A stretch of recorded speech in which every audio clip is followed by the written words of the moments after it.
Friends, this is Author Prakash and you are watching Source of E-Knowledge. In this video, I am going to talk about summaries. जितने भी rainbow part 2 के chapters हैं, सारे chapters के हम summary Hindi English में देखेंगे। Total 21 chapters होंगे। 21 चैप्टर्स के हम समरी और क्या कहते हैं हिंदी में देखेंगे और अंग्रेजी में भी देखेंगे। तो यह जो वीडियो है विशेष करके class 12 BSEB Bihar board class 12 English का 100 मार्क्स रखने वाले छात्रों के लिए है। तो इस वीडियो को पूरा देखेंगे और ज़्यादा से ज़्यादा शेयर करेंगे। एक मैराथन वीडियो होगा, सारा का सारा चैप्टर का हम समरी देखेंगे। चलिए शुरू करते हैं। पहला जो चैप्टर है वो है आपका इंडियन सिविलाइजेशन एंड कल्चर। जैसा कि आप देख रहे हैं, पहला जो चैप्टर है आपका इंडियन सिविलाइजेशन एंड कल्चर। तो हम दोस्तों ये जो है स्पेशली 12th क्लास का रेनबो पार्ट 2 इंग्लिश 100 मार्क्स जो कि आपका एग्ज़ाम 2026 में होने जा रहा है, उसके लिए है। सारा समरी देखेंगे, टोटल 21 समरीज देखेंगे इंग्लिश और हिंदी दोनों में। और यह जो विशेष करके यह जो समरीज लिया गया है वो सोर्स ऑफ ई-नॉलेज के द्वारा प्रेजेंट किया गया है। और यह जो है पुस्तक रेनबो विस्टार जो कि ऑथर प्रकाश सर के द्वारा लिखी गई किताब है, उससे लिया गया है। तो चलिए शुरू करते हैं आज के इस एपिसोड को।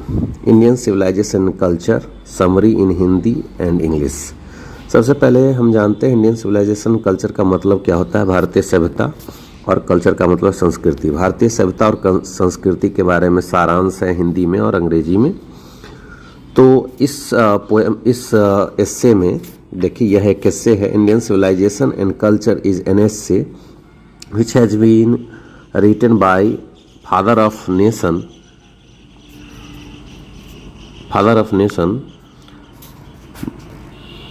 Mahatma Gandhi. In this essay, Gandhiji described about the future of Indian civilization and culture.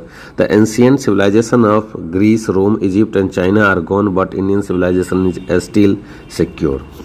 कहने का मतलब है इस एस्से में जो लेखक हैं Mahatma Gandhi Indian civilization culture के, इस हिस्से में लेखक बात करते हैं भारतीय सभ्यता और संस्कृति की। एक तरफ इंडियन सिविलाइजेशन कल्चर की बात करते हैं, वो इंडियन सिविलाइजेशन की बात करते हैं। और दूसरी तरफ देखा जाए तो वेस्टर्न सिविलाइजेशन की बात करते हैं, वेस्टर्न सिविलाइजेशन की बात करते हैं। इसमें ये कहते हैं कि जो भारत की सभ्यता है, भारतीय सभ्यता है, अभी भी वो जस का तस है, लेकिन जो वेस्टर्न सिविलाइजेशन है उसका जो है ह्रास हो गया है, अर्थात वो बर्बाद हो गई है। लेकिन भारतीय सभ्यता अभी भी जैसी की तैसी है। अर्थात इसमें सभ्यता और संस्कृति भारत और भारतीय सभ्यता संस्कृति की तुलना पश्चिमी देश की सभ्यता संस्कृति से की गई है।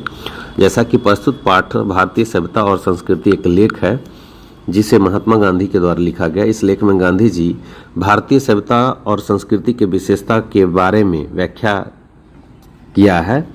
उन्होंने ये बताया है कि यूनान, रोम, मिस्र और चीन की सभ्यता समाप्त हो गई, लेकिन भारतीय सभ्यता अब तक सुरक्षित है। मतलब स्टार्टिंग लाइन में लेखक कहते हैं कि भारतीय सभ्यता संस्कृति जो है अभी भी जस का तस है, सुरक्षित है। लेकिन और दूसरे सभ्यता के बारे में बात करते हैं कि दूसरे सभ्यता का जो है क्या हो गया, समाप्त हो गया। यूनान हो, रोम हो, मिस्र हो या चीन ही, इसकी सभ्यता समाप्त हो गई, लेकिन अभी भी भारत की सभ्यता जस की तस है। अब दूसरा देखेंगे, दूसरा पॉइंट क्या कहता है यहाँ पर। Indian civilization is based on good conduct. It points out the path of duty and teaches us to uphold moral principles. He says that our civilization does not depend on multiplying our wants but upon restricting wants, self-denial. Mahatma Gandhi कहते हैं कि भारतीय सभ्यता अच्छे आचरण पर आधारित है। भारतीय सभ्यता जो है वो अच्छे आचरण पर आधारित है। यह कर्तव्य के पथ पर चलने तथा नैतिक सिद्धांतों को पकड़ने की शिक्षा देता है। वह कहते हैं कि हमारी सभ्यता अपनी चाहतों को बढ़ाने पर आधारित नहीं है, यह आत्मत्याग पर बल देता है। हमारी सभ्यता जो है वो आत्मत्याग पर बल देता है। और ये हमारी सभ्यता अपनी चाहतों को बढ़ाने पर ध्यान नहीं देता है ना। और ये नैतिक सिद्धांतों पर चलने, कर्तव्य के पथ पर चलने की जो है हमारी सभ्यता जो है प्रेरणा देती है। लेकिन अगर वेस्टर्न सिविलाइजेशन की बात करें तो वो इच्छाओं, अगुणित इच्छाओं का जो है वो एक प्रोडक्ट है वेस्टर्न सिविलाइजेशन। लेकिन भारतीय सभ्यता जो है अच्छे आचरण पर आधारित है और ये हमें कर्तव्य के पथ पर चलने के लिए प्रेरित करती है, नैतिक सिद्धांतों को पकड़ने की शिक्षा देती है। हमारी सभ्यता चाहतों को बढ़ाने पर आधारित नहीं है, यह आत्मत्याग पर बल देता है।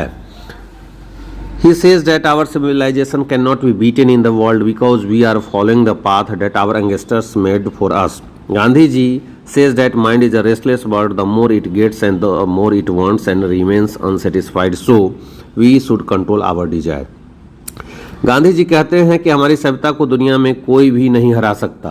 दुनिया में हमारी सभ्यता को कोई नहीं हरा सकता क्योंकि हम लोग अपने पूर्वजों के द्वारा बनाए हुए रास्ते पर चलते हैं। जो हमारे पूर्वज ने जो रास्ते बनाए उसी पर हम लोग चलते हैं, इसलिए हमारी सभ्यता को कोई हरा नहीं सकता। गांधी जी कहते हैं कि मनुष्य का दिमाग एक बेचैन चिड़िया है, इसे जितना ही मिलता है उतना ही चाहता है, फिर भी असंतुष्ट रहता है। इसलिए हम सभी को अपनी इच्छाओं को संतुष्ट करके रखना चाहिए। कहा जाता है दुख का कारण क्या है? इच्छा ही है। इच्छा ही दुख का कारण है। सभी दुखों का कारण इच्छा है। जितना कम इच्छा रहेगा उतना ज़्यादा आप सुखी रहेंगे, जितने ज़्यादा अधिक डिजायर्स होंगे उतने ज़्यादा दुखी रहेंगे। जैसे यहाँ पर mind is a restless bird, the more it gets the more it wants and still remains unsatisfied. इसका मतलब है मन न थकने वाली पक्षी है, ये जितना ही अधिक चाहता है उतना ही अधिक पाता है और असंतुष्ट रहता है। कभी कहते हैं कि अगर किसी व्यक्ति के पास साइकिल है तो उसकी इच्छा होती है कि हमें बाइक हो जाए, और किसी के पास अगर बाइक है तो कार की इच्छा रखता है, और किसी के पास कार है तो एसी कार, किसी के पास एसी कार है तो हेलीकॉप्टर की इच्छा। और यही इच्छा जो है मन को बेचैन करती है और न थकती है, और ये असंतुष्ट कर देती है लोगों को। तो इसीलिए महात्मा गांधी, हमारे पूर्वज चाहते थे कि इंसान को इच्छाओं पर काबू रखना चाहिए। जितना ज़्यादा अधिक इच्छा होगा उतना ज़्यादा हम दुखी होंगे। सारे समस्याओं का जड़ इच्छा है, अगुणित इच्छा है, उसी की वजह से इंसान हमेशा दुखी रहता है। और गौतम बुद्ध ने भी कहा है कि सारे दुखों का कारण जो है इच्छा है, डिजायर है ना। आगे देखते हैं। At last Gandhi ji says that we would not adopt modern civilization because modern civilization based on worship of material. अंत में गांधी जी कहते हैं कि हमें आधुनिक सभ्यता नहीं अपनाना चाहिए क्योंकि आधुनिक सभ्यता वस्तुओं की पूजा पर आधारित है। महात्मा गांधी कहते हैं कि हमें आधुनिक सभ्यता नहीं अपनानी चाहिए क्योंकि आधुनिक सभ्यता जो है वो क्या है, वस्तुओं के पूजा पर आधारित है। अगला है भारत इज माई होम। पहला जो चैप्टर था इंडियन सिविलाइजेशन कल्चर, जैसा कि मैंने चर्चा किया, वहाँ भारतीय सभ्यता संस्कृति को में मेन मुद्दा ये है कि भारतीय सभ्यता संस्कृति में चाहतों को जो रेस्ट्रिक्ट किया गया है, कम से कम चाहत होनी चाहिए, कम से कम इच्छाएं होनी चाहिए। लेकिन दूसरे तरफ वेस्टर्न सिविलाइजेशन में चाहत को बढ़ाया जाता है, वहाँ पर वस्तु की पूजा है। और हमारी भारतीय सभ्यता जो है वो क्या है, तो हमारी भारतीय सभ्यता जो है नैतिकता की पूजा है। नैतिकता को हम सबसे ज़्यादा, मोरल साइंस को सबसे ज़्यादा प्रमोट करते हैं। लेकिन वेस्टर्न सिविलाइजेशन में क्या होता है कि मोरल साइंस को नहीं, नैतिकता को नहीं, वहाँ क्या होता है, वस्तुओं को सबसे ज़्यादा प्रमोट किया जाता है। वहाँ वस्तु की पूजा होती है, हमारे यहाँ सिद्धांतों की, कर्तव्य की पूजा होती है। कर्तव्य के पद पर चढ़ने के लिए हमारी सभ्यता प्रेरित करती है, सिद्धांतों पर आधारित होती है हमारी सभ्यता। लेकिन वेस्टर्न सिविलाइजेशन जो पश्चिमी सभ्यता है वो वस्तु की पूजा करती है। इसलिए हमें मॉडर्न सिविलाइजेशन को एक्सेप्ट नहीं करना चाहिए। हमारे अपना जो सिविलाइजेशन है इंडियन सिविलाइजेशन, उसी को प्रमोट करना चाहिए, उसी को फॉलो करना चाहिए। महात्मा गांधी ये कहते हैं अपने एस्से में, जो कि इंडियन सिविलाइजेशन कल्चर, भारतीय सभ्यता संस्कृति, पहला चैप्टर था रेनबो पार्ट 2 का। दूसरा चैप्टर है भारत इज माई होम, जो कि हिंदी अंग्रेजी दोनों में है, दोनों में हम समझेंगे भारत इज माई होम। दोस्तों कैसा लग रहा है वीडियो जरूर कमेंट करेंगे, लाइक करेंगे। यह जो है टोटल का 21 चैप्टर को हम समरी देखेंगे और उसका जो है हिंदी इंग्लिश समरी देखेंगे। इस वीडियो में एक मैराथन वीडियो होगा और ज़्यादा से ज़्यादा शेयर करेंगे। अगला चैप्टर जो है वो है भारत इज माई होम देखेंगे। भारत इज माई होम में क्या कहा जा रहा है, देखिए। Bharat is my home is an extract from the speech of doctor Zakir Hussain on being selected as the president of India. Bharat मेरा घर है, यह एक उद्धरण है। उद्धरण का मतलब है यह जाकिर हुसैन के द्वारा दिए गए स्पीच से लिया गया है। तो कई बार एग्जाम में पूछ देगा कि ये क्या है, तो Bharat is my home, Bharat मेरा घर है, यह एक उद्धरण है जिसे भारत के राष्ट्रपति के रूप में शपथ लेने के दौरान डॉक्टर जाकिर हुसैन के द्वारा भाषण से लिया गया है। अर्थात यह जो है एक भाषण है और ये भाषण का एक भाग है। अगला पॉइंट देखते हैं हम लोग।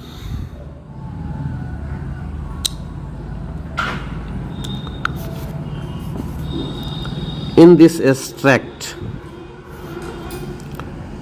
extract, Zakir Hussain says about material and cultural life, individual and social life. He wants to work not only for the betterment of individual being but also for social life. इस उद्धरण में doctor Zakir Hussain भौतिक तथा सांस्कृतिक, व्यक्तिगत और सामाजिक जीवन के बारे में कहते हैं। वह किसी खास व्यक्ति के भलाई के लिए काम करना नहीं चाहते बल्कि पूरे समाज के भलाई के लिए काम करना चाहते हैं। इस भाषण में डॉक्टर जाकिर हुसैन, जो भारत इज माय होम जो लिखा गया, डॉक्टर जाकिर हुसैन के द्वारा लिखा गया है। इस भाषण में डॉक्टर जाकिर हुसैन जो है वो मटेरियल, कल्चरल लाइफ, इंडिविजुअल और सोशल लाइफ के बारे में बात करते हैं और वो जो है भौतिक, सांस्कृतिक, व्यक्तिगत और सामाजिक जीवन के बारे में कहते हैं। वह किसी खास व्यक्ति के भलाई के लिए काम करना नहीं चाहते हैं, वह पूरे समाज के भलाई के लिए काम करना चाहते हैं, वो ये कहते हैं। तो कैसा लग रहा है वीडियो ज़रूर कमेंट करेंगे। अगला पॉइंट है, अगला जो है इम्पोर्टेंट पॉइंट, उसको हम देखने का प्रयास करेंगे। देखिए वो है, देखिए इसमें कहा, he says that education is the only instrument which can develop a man, a state and nation. He talks about renewal and also says that it is possible only when education will be everywhere. He says that Bharat is my home and its people are my family. He says that he will serve the Constitution of India without any distinction of color or caste. Zakir Hussain कहते हैं कि शिक्षा ही केवल एक ऐसा हथियार है जिससे एक आदमी राज्य और राष्ट्र को विकसित कर सकता है। मतलब एजुकेशन एक ऐसा वीपन है, एक ऐसा हथियार है जो किसी भी व्यक्ति, किसी भी आदमी, किसी भी राज्य और राष्ट्र को विकसित करता है। Education is a main instrument, education is the prime instrument which can develop a man, A state and nation. किसी भी व्यक्ति को आप कुछ मत दीजिए, लेकिन अगर शिक्षा आप दे रहे हैं तो वह व्यक्ति विकसित हो जाएगा, वह राज्य विकसित होगा और राज्य विकसित होगा तो राष्ट्र विकसित होगा, ये कहते हैं डॉक्टर जाकिर हुसैन। वह नवीनीकरण के बारे में बात करते हैं और कहते हैं कि यह तभी संभव है जब शिक्षा प्रत्यक्ष जगह होगी। He talks about renewal thing. He talks that if education is everywhere, then anybody can be developed, anybody can be progressed. कभी ये लेखक कहते हैं, ये जाकिर हुसैन कहते हैं कि वो कहते हैं कि यह तभी संभव है जब शिक्षा प्रत्यक्ष जगह होगी। वह कहते हैं कि भारत मेरा घर है, यहाँ के लोग मेरे परिवार हैं। जाकिर हुसैन अपने भाषण में जब राष्ट्रपति बनते हैं तो राष्ट्रपति बनने के बाद जब वो ओथ ले रहे होते हैं, है ना, वो जो है क्या कहते हैं, ओथ ले रहे होते हैं, शपथ ग्रहण कर रहे होते हैं, तो उस समय में ये भाषण देते हैं और उसी भाषण का ये पार्ट है। उसमें कहते हैं कि भारत मेरा घर है और यहाँ के लोग मेरे परिवार हैं। वो कहते हैं कि वह रंग जाति के भेदभाव के बिना भारत के संविधान की सदा सेवा करेंगे। वो कहते हैं कि वो रंग के बिना, जाति भेदभाव के बिना भारत के संविधान की सेवा करेंगे। Finally he exhorts us to build new life of nation. अंततः वह देश के नए जीवन के निर्माण के लिए प्रोत्साहित करते हैं। इस भाषण के जरिए वो देश के नए जीवन के निर्माण के लिए प्रोत्साहित करते हैं। दूसरा चैप्टर आपका हो गया। तीसरा चैप्टर है ए pinch of snuff, summary in Hindi and in English. A pinch of snuff का मतलब होता है दोस्तों एक चुटकी सुंगनी, एक चुटकी खैनी, जिसको मनोहर मालगोंकर के द्वारा लिखा गया है, जो कि इंडियन राइटर है, शॉर्ट स्टोरी लघु कहानीकार है और बहुत ही शानदार जो है हास्य कहानी है, लघु कहानी है, कॉमेडी टाइप का है ये ए पिंच ऑफ स्नफ, जो कि मनोहर मालगोंकर के द्वारा लिखा है। इसको भी देखेंगे, इसका समरी देखेंगे हिंदी अंग्रेजी में। A pinch of snuff is a short story which has been written by Manohar Malgonkar. एक चुटकी सुंगनी एक लघु कहानी है जिसे मनोहर मालगोंकर के द्वारा लिखा गया है। This story is full of wit and adventure. यह कहानी पूरी तरह से मस्खरा और अभियान से भरा हुआ है ना, अर्थात कह सकते हैं ये साहसिक कहानी है और इसमें खूब हंसी मजाक है, बुद्धि से भरा हुआ कहानी है। In this story the writer shows how Nanu Kaka tells a lot of lies to have meeting the welfare minister. इस कहानी में लेखक ने दिखाया है कि कैसे नानू काका ने बहुत सारे झूठ बोलकर कल्याण मंत्री से मिलते हैं। अर्थात इस कहानी में कैरेक्टर जो है वो मेन कैरेक्टर नानू काका हैं, हीरो जो है वो नानू काका हैं। और उसका जो भांजा रहता है दिल्ली में रहता है, वो अंडर सेक्रेटरी रहता है, और उसकी जो है बहन रहती है दिल्ली में। वहीं पर ये मिलने के लिए जाता है नानू काका, और वहीं पर जो है बहुत सारा झूठ बोलता है वेलफेयर मिनिस्टर से मिलने के लिए, झूठ बोलकर कल्याण मंत्री से मिलता है। नानू काका लेखक के मामा है। नानू काका कौन है? तो लेखक ऑथर के मैटरनल अंकल है, और उन्हें एक मंत्री से मिलना होता है। नानू काका एक कार किराए पर लेते हैं और लेखक को ड्राइवर बना देते हैं, है ना। नानू काका क्या करते हैं देखिएगा। Nanu Kaka is maternal uncle of writer and he has to meet a minister. Nanu Kaka hired a car and asked the writer act as a driver, है ना। नानू काका को एक मंत्री से मिलना चाहते हैं, नानू काका एक कार किराए पर लेते हैं और लेखक को ड्राइवर बना देते हैं। He reached the minister's house and said to the secretary, I am a hereditary Pandit from princely estate of Ninor. Next day, the welfare minister came in the morning at writer's house. Nanu Kaka received him respectfully after having met with the minister. Nanu Kaka left following day. His mission was completed. वह मंत्री के घर पहुंचते हैं और secretary से कहते हैं, मैं निनोर का राज्य का वंशागुनत पंडित हो। अगले दिन कल्याण मंत्री सुबह में लेखक के घर पहुंच जाते हैं। नानू का उन्हें आदर के साथ स्वागत करते हैं। मंत्री से मिलकर अगले दिन नानू काका निकल गए, उनका लक्ष्य पूरा हुआ। मतलब एक प्रकार से ये इसमें ये बताया गया कैसे समय के अनुसार अपने आप को ढालना चाहिए। कभी कभी इसमें ये बताया गया कि कैसे झूठ बोल करके भी काम किया जा सकता है। और नानू काका अपने आप को बहुत ज़्यादा बढ़ा चढ़ा करके दिखाते हैं और वो अपना काम बहुत जल्दी करवा लेते हैं। तरह तरह के शॉर्ट फॉर्म बोलते हैं अपने आप को दिखाने के लिए, और बहुत ज़्यादा अपने आप को बढ़ा चढ़ा करके बोलते हैं, और वो उससे मंत्री के सामने उसका जो है बहुत ज़्यादा महत्व बढ़े, इसलिए ऐसा करते हैं। और इस प्रकार से इसमें बताया गया कि कैसे ये बुद्धि से बहुत सारे कामों को निपटाया जा सकता है, और साहस और बुद्धि से। इस कहानी में मेन थीम है साहस और बुद्धि, कैसे बुद्धि का इस्तेमाल करते हुए बड़े से बड़े कामों को किया जा सकता है। अगला चौथा chapter I have a dream, मेरा एक सपना है, जो कि मार्टिन लूथर किंग जूनियर के द्वारा लिखा गया, जिसे अमेरिका में ब्लैक गांधी के नाम से जाना जाता है। मार्टिन लूथर किंग जूनियर बहुत ही शानदार व्यक्ति थे, और उन्होंने जब ये भाषण दिया था, है ना, जैसे आपने देखा था एक भाषण था भारत इज माय होम, जिसमें जाकिर हुसैन ने भाषण दिया राष्ट्रपति बनने पर, ठीक उसी तरीके से यह भाषण है। ये अमेरिका के राष्ट्रपति भी बनते हैं। आई हैव अ ड्रीम, मेरा एक सपना है, बहुत ही शानदार भाषण है दोस्तों। इस भाषण को देखेंगे। I have a dream as a speech which is delivered on the stage of Lincoln Memorial in Washington DC on August 28, 1963 by Martin Luther King Junior. मेरा एक सपना है एक भाषण है जिसे 28 अगस्त 1963 को मार्टिन लूथर किंग जूनियर के द्वारा वाशिंगटन डीसी के लिंकन मेमोरियल के मंच पर दिया गया है ना। वाशिंगटन डीसी क्या है आप जानते हैं? वाशिंगटन जो है, तो आप जानते हैं कि 28 अगस्त 1963 को जो मार्टिन लूथर किंग जूनियर के द्वारा यह भाषण दिया गया था, मेमोरियल के मंच पर दिया गया था। आगे देखेंगे। चौथा जो है समरी है, देखिए इशारा का सारा जो समरी लिया गया है रेनबो विस्टाज, जो कि मेरे द्वारा लिखा गया है, उससे लिया गया है। In this speech he speaks about his dream of seeing Alabama as a developed state free of racial distinction between the whites and the blacks. इस भाषण में वह अलबामा को एक विकसित राज्य के रूप में अपने सपने के बारे में बताते हैं। वह गोरे और काले के बीच भेदभाव से मुक्ति के बारे में बात करते हैं।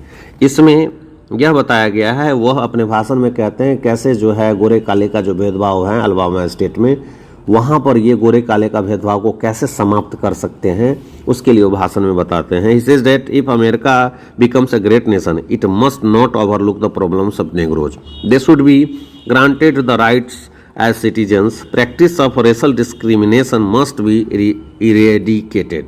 The nation should work for the welfare of the Negroes who are the natives of America. Martin Luther King junior कहते हैं यदि अमेरिका को एक महान राष्ट्र बनना है तो निग्रो के समस्याओं को नजरअंदाज नहीं किया जा सकता। उन्हें एक नागरिक के रूप में अधिकार देना होगा, जातिगत भेदभाव के प्रैक्टिस को दूर करना होगा, राष्ट्रों को निग्रो के कल्याण के लिए काम करना होगा जो अमेरिका के लिए मूल निवासी है। नेग्रो के लिए जो है वो व्यवस्था करना पड़ेगा। नेग्रो जो है अमेरिका के ऐसे लोग हैं जो काले हैं, और उसके साथ जो है काले गोरे का भेदभाव है। रेशल डिस्क्रिमिनेशन का मतलब ही होता है, रेशल डिस्क्रिमिनेशन का मतलब ही होता है जातिगत भेदभाव को दूर करना। जातिगत भेदभाव, रेशल डिस्क्रिमिनेशन हो, वही रेशल डिस्क्रिमिनेशन अमेरिका के अल्बामा स्टेट में जहाँ पर काले गोरे के बीच में भेदभाव है, उसको समाप्त करने के लिए बात करते हैं अपने भाषण में। तो ये आपका हो गया आई हैव अ ड्रीम, जो कि मार्टिन लूथर किंग जूनियर के द्वारा लिखा गया है। अगला जो है बहुत ही इंपॉर्टेंट है, जिसकी हम चर्चा करेंगे, ideas that have help Mankind, summary in Hindi, विचार जो मानव को जो है सहायता दिया है। ये सारांश है हिंदी अंग्रेजी दोनों में। यह जो लिखा गया बर्ट्रांड रसल के द्वारा लिखा गया, ये 5वां एक प्रकार का एस्से है, साइंटिफिक एस्से है। Ideas that have help mankind is a scientific essay written by Bertrand Russell. In this essay he has focused on the ideas that have help mankind with the passage of time. Ideas that have help mankind एक वैज्ञानिक लेख है जो Bertrand Russell के द्वारा लिखा गया है। इस निबंध में उन्होंने उस विचार पर जोर दिया है जिसने मानव जाति के समय के साथ मदद किया है। इसमें इस लेख में ये बताया गया कि कैसे मानव जाति को वो विचार कैसे मदद किया है।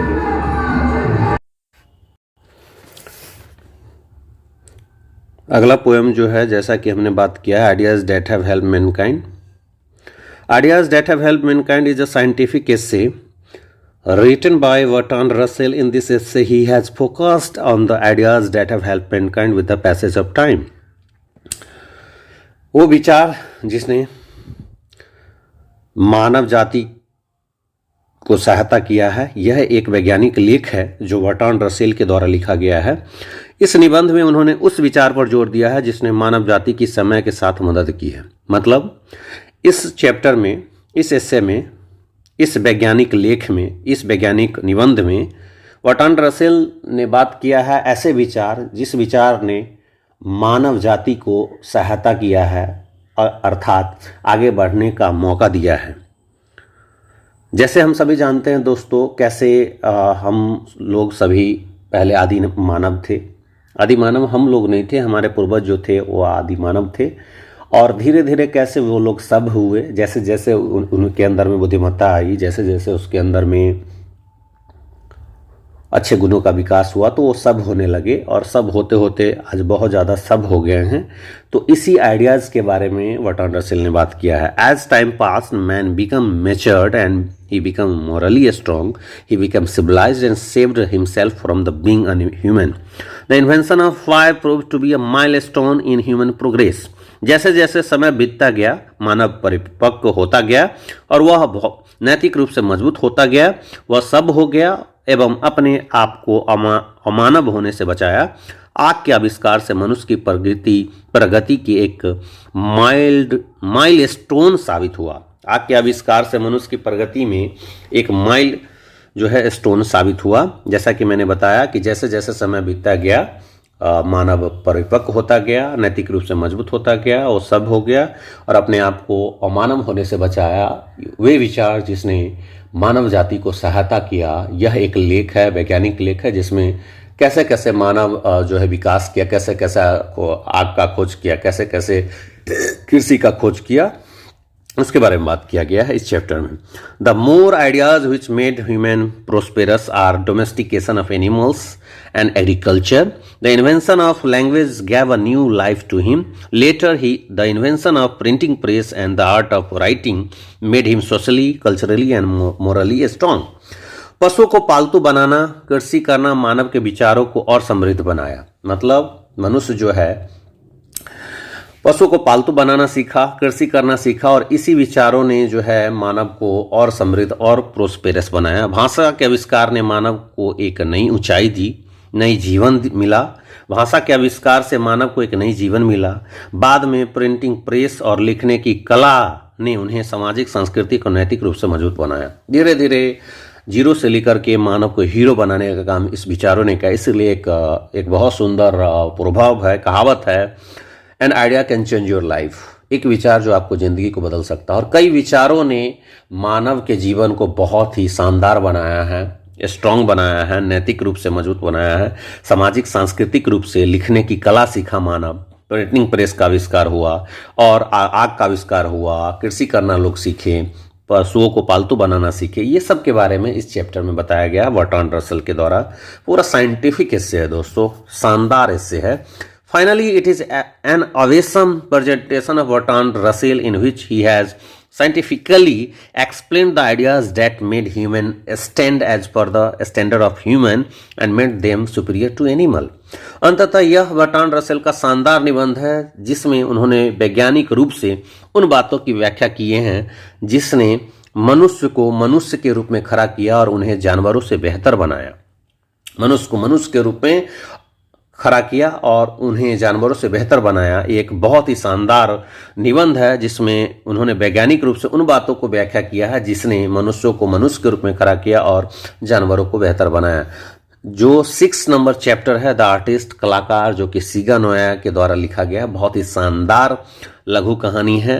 इसमें दिखाया गया कि कैसे ये जो है प्रौढ़ दुनिया, एडल्ट वर्ल्ड जो है, बच्चों जो समाज में जो बच्चे हैं उसके हैबिट को, उसके पैशन को कैसे ख़त्म करता है, कैसे बर्बाद करता है, कैसे माता पिता भी बच्चे के पैशन को दरकिनार करके उसके भविष्य के साथ खेलते हैं, उसके रुचि के विरुद्ध जा कर के उसे साइंस लेने के लिए मजबूर करते हैं। बच्चा पेंटिंग करना चाहता है, बच्चा खिलाड़ी बनना चाहता है, लेकिन ज़बरदस्ती उसके माँ बाप उस पर थोप देते हैं अपनी चाहत।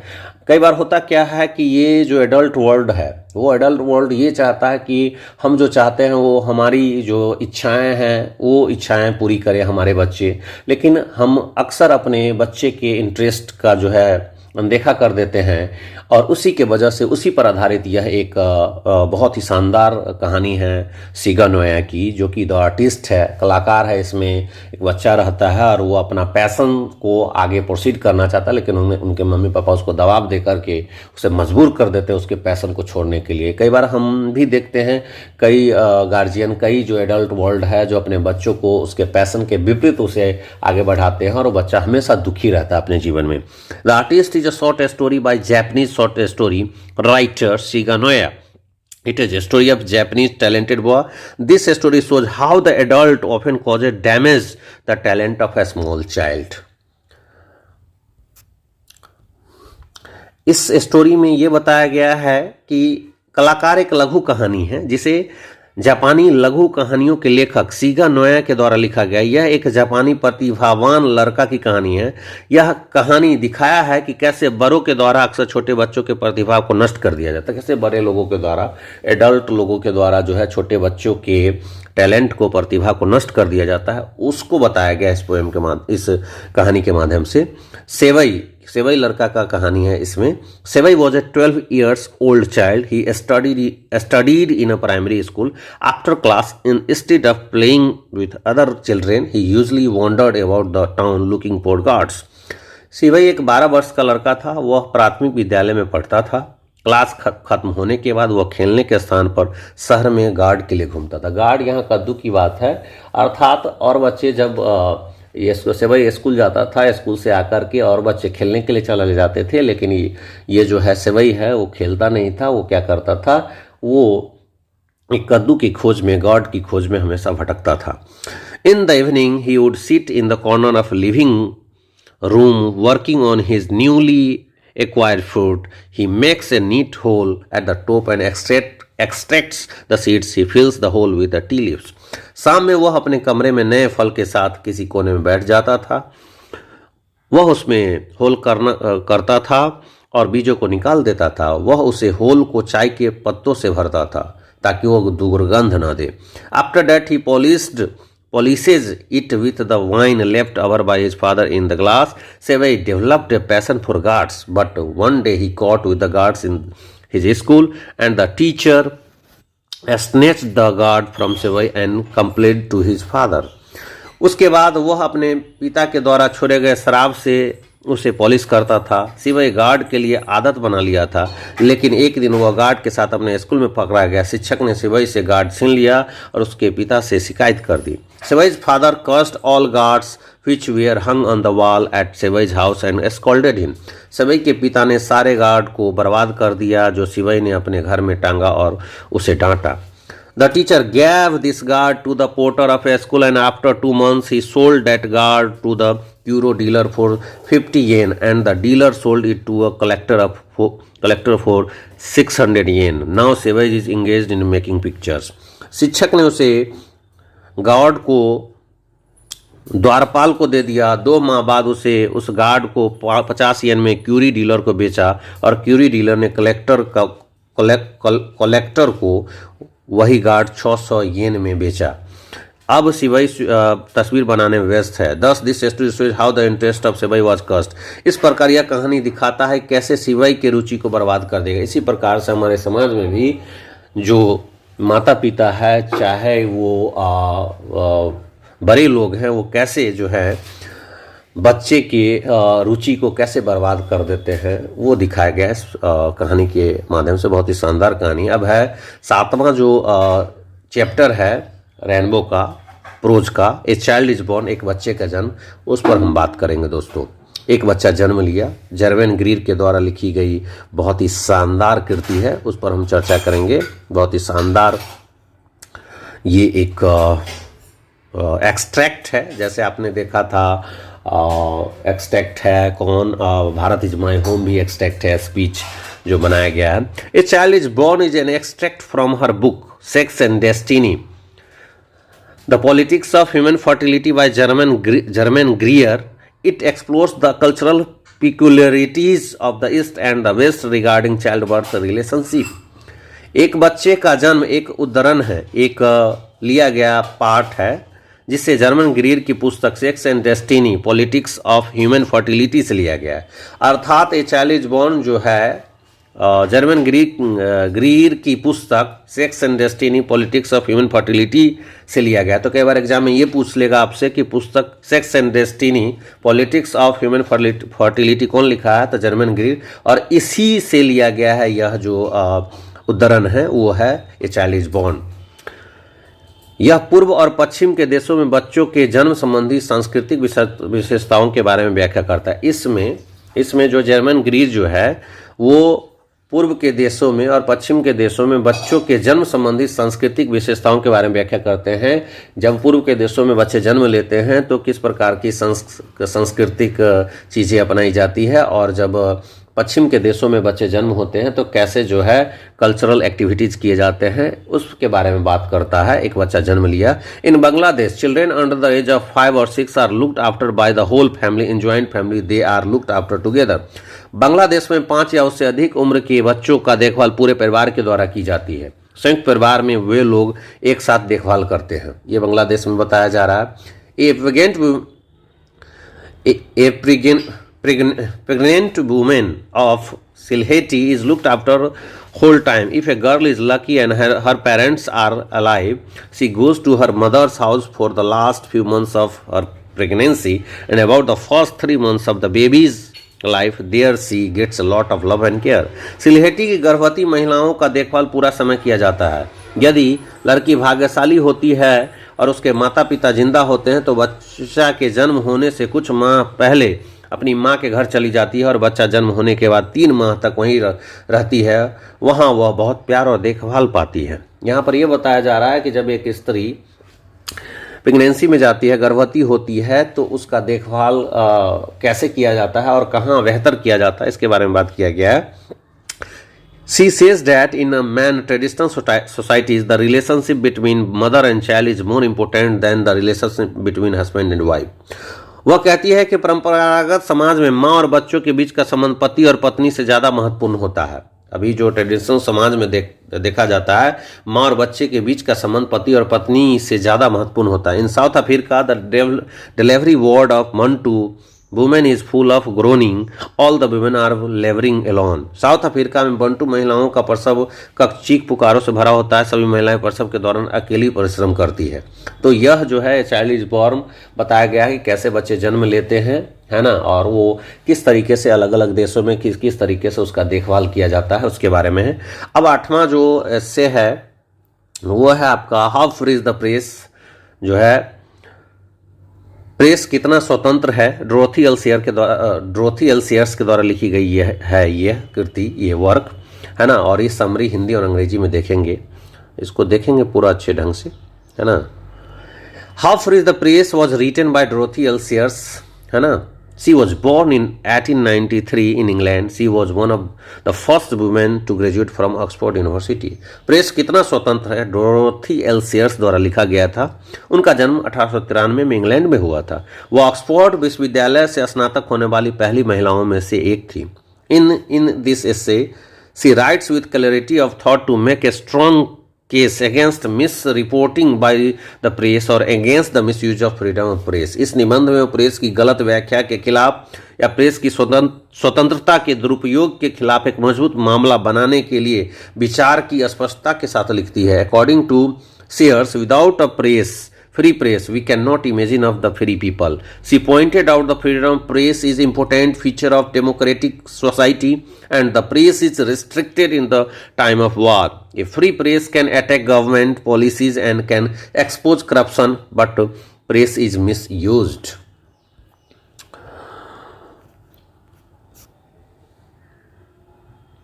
शेयर्स के अनुसार एक स्वतंत्र प्रेस के बिना हम स्वतंत्र लोगों की कल्पना नहीं कर सकते। उन्होंने कहा कि प्रेस की स्वतंत्रता एक लोकतांत्रिक समाज की महत्वपूर्ण विशेषता है और प्रेस युद्ध के समय से में प्रतिबंधित है। एक स्वतंत्र प्रेस सरकारी नीतियों पर हमला कर सकता है और भ्रष्टाचार को उजागर कर सकता है, लेकिन प्रेस का दुरुपयोग होता है। She says that press is not as free as it should be. Actually, the press is chiefly controlled by two factors: the advertisers and the owners of the press. No newspapers dares to go against them. Sometimes a press does not express the public opinion and misrepresents the fact. वह कहती है कि press उतना ही मुफ्त नहीं है जितना होना चाहिए, मुक्त नहीं है जितना होना चाहिए। वास्तव में प्रेस मुक्त दो कारकों के द्वारा नियंत्रित किया जाता है, जो कि विज्ञापनकर्ता और प्रेस के मालिक होते हैं। कोई भी खबर उनके खिलाफ जाने की हिम्मत नहीं करता। कभी कभी एक प्रेस सार्वजनिक राय व्यक्त नहीं करता, वह तथ्य को गलत तरीके से प्रस्तुत करता है। At last she says that danger to the freedom of press does not come from the government, it comes from within the press. अंत में वह कहती है प्रेस की स्वतंत्रता को खतरा सरकार से नहीं, यह प्रेस के भीतर से आता है।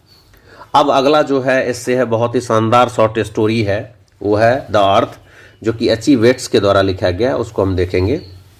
शानदार कृति है जो कि एच.ई. वेट्स के द्वारा लिखा गया है। The earth is a short story written by well known short story writer H E. Bates. This story is about a farmer Johnson and his son Wenji, who appears to be a simple-minded person. अर्थ भूमि एक लघु कहानी है जिसके लेखक जाने माने लघु कहानियों के लेखक एच.ई. वेट्स के द्वारा लिखा गया है। यह कहानी एक किसान जॉनसन और उसके बेटे बेंजी के बारे में है जो मंद बुद्धि प्रतीत होता है। बेंजी के बारे में है, मंद बुद्धि है। एक कहानी एक किसान जॉनसन की है और उसके बेटी बेंजी की है जो कि मंद बुद्धि प्रतीत होता है। Johnson was the father of Benji. He was a local preacher and tenant farmer. He was a kind-hearted person but a lazy one. Johnson Benji का पिता था। वह एक लोकल पुजारी और किराया पर जमीन लेकर काम करने वाला किसान था। वह दयालु किस्म का व्यक्ति था लेकिन आलसी थे वे। He believed more in luck than work. He was always very concerned for his only son Benji. Johnson was dutiful towards him and his wife and very affectionate. वह काम से अधिक भाग्य में विश्वास करते थे और हमेशा अपने इकलौते बेटे बेंजी के बारे में सोचते रहते थे। जॉनसन अपने बेटे पत्नी के प्रति कर्तव्यनिष्ठ और बहुत स्नेहपूर्वक रहते थे। Benji was a simple minded son. After the advice of doctor engage him in the business of poultry farm. Benji एक मंद बुद्धि लड़का था। डॉक्टर के सलाह पर उसके पिता ने उसे एक पोल्ट्री फार्म के व्यवसाय में लगा दिया। In course of time his senses developed, he become a perfect businessman and earn a lot. समय बीतता गया। कुछ समय बाद उसकी बुद्धि विकसित हुई। वह एक आदर्श व्यवसायी बन गया और बहुत पैसे कमाने लगा। He purchased a plenty of lands.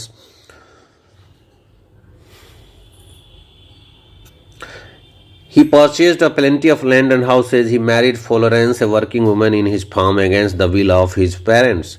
वह बहुत अधिक जमीन और घर खरीद लिया। बेंजी जो है वो बहुत अधिक ज़मीन खरीद लिया। वो सक्सेसफुल बिजनेसमैन बन गया। वो अपने माता पिता की इच्छा के विरुद्ध अपने फर्म में काम करने वाली एक महिला फ्लोरेंस के साथ शादी कर लिया। During his childhood Benji looked very simple and innocent. His father treated him as simple, innocent, and gentle, but his behavior with his parents proved wild, unruly, and objectionable. Florence began to traduce Benji. बचपन में Benji बहुत साधारण निर्दोष दिखता था। उसके पिता उसे सदा निर्दोष और भद्र के जैसा व्यवहार करते थे, लेकिन उसका व्यवहार उसके माता पिता के प्रति जंगली, उदंड और आपत्तिजनक हो गया। फ्लोरेंस बेंजी को कान भरने लगी। Finally he drove his parents and drop them a long distance. This story shows we should not always believe in the faith. अंततः वह अपने माता पिता को बहुत दूर छोड़ दिया। यह कहानी दर्शाता है कि हमें हमेशा भाग्य पर विश्वास नहीं करना चाहिए, है ना। यह कहानी हमें दर्शाता है कि हमें हमेशा भाग्य पर विश्वास करना चाहिए, हमें कर्म पर भी विश्वास करना चाहिए। 10वां जो चैप्टर है बहुत ही शानदार चैप्टर है, उस चैप्टर को हम देखेंगे। इंडियाज थ्रू ट्रेवलर्स आइज, एक यात्री के नज़रों में Bharat. India's through a traveller's eyes is an extract from my several words by Pearl S Buck. अर्थात India's through a travels eye जो है पर्ल एस बक के द्वारा लिखी गई एक बुक में से ली गई एक एक्सट्रैक्ट है ना। It shows her love for the poorest people living in Indian village. एक यात्री के नज़रों में भारत एक उदाहरण है जिसे पर्ल एस बक की पुस्तक माई सेवरल वर्ल्ड से लिया गया है। यह भारतीय गांव में रहने वाले गरीब लोगों के प्रति उनके प्यार को दर्शाया। When she came to India, she met both young intellectual in the cities and the peasant in the villages. The social and political life in India was in a ferment. जब वह भारत आई तो उसने शहरों में रहने वाले युवा बुद्धिजीवी और गांव में रहने वाले गरीब किसानों से मिली। भारत में सामाजिक और राजनीतिक जीवन उत्तेजित अवस्था में था। Freedom movement was on. British rulers were preparing to go to the Second World War. Indians did not want to help British in the war. स्वतंत्रता आंदोलन चल रहा था। ब्रिटिश शासक द्वितीय विश्व युद्ध में जाने की तैयारी कर रहे थे। भारतीय अंग्रेजों की मदद नहीं करना चाहते थे। The uniqueness of the freedom movement under the leadership of Gandhi was in its faith in non-violence.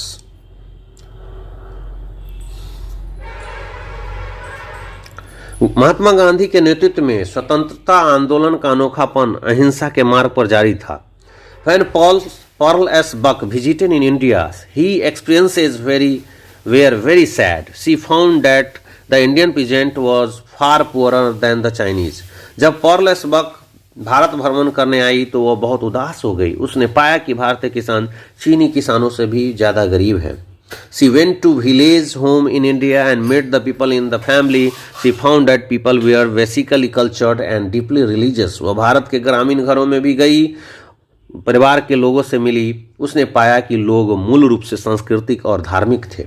अब लास्ट चैप्टर है प्रोज का, ए मैरिज प्रपोजल, एक शादी का प्रस्ताव। इसका समरी देखेंगे हिंदी और अंग्रेजी में। एंटोन चेकोव के द्वारा लिखी गई है, एक कॉमेडी है। तो इसको देखते हैं, चलिए शुरू करते हैं इसकी कहानी को। शानदार जो कहानी है, कॉमेडी है। ए मैरिज प्रपोजल, एक शादी का प्रस्ताव। A marriage proposal is a very beautiful comedy by one of the well known writer Anton Chekhov. एक शादी का प्रस्ताव बहुत सुंदर नाटक है जिसे जाने माने लेखक एंटोन चेकोव के द्वारा लिखा गया।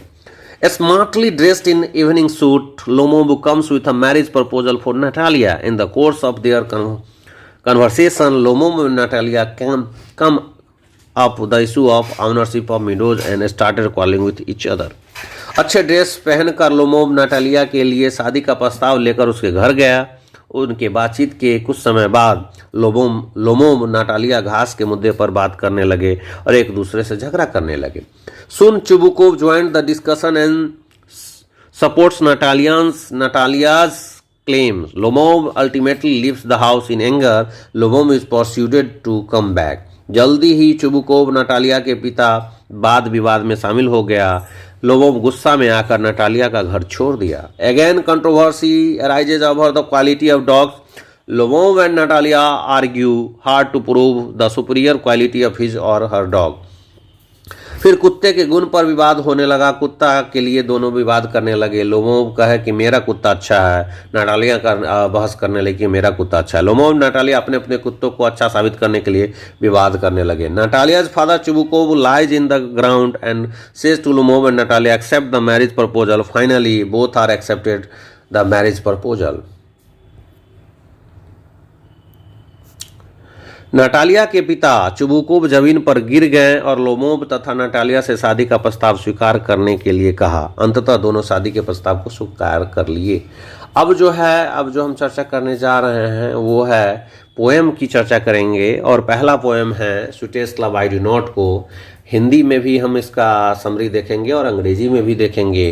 Sweetest love I do not go, प्रिय प्यार मैं नहीं जाता हूँ, यह पोएम जो लिखा गया है वो जॉन डॉन के द्वारा लिखा गया है ना। तो इसको रहने देते हैं, दूसरे पार्ट में इसको हम एक्सप्लेन करेंगे, है ना, जो कि सारा का सारा जो पोएम है ना।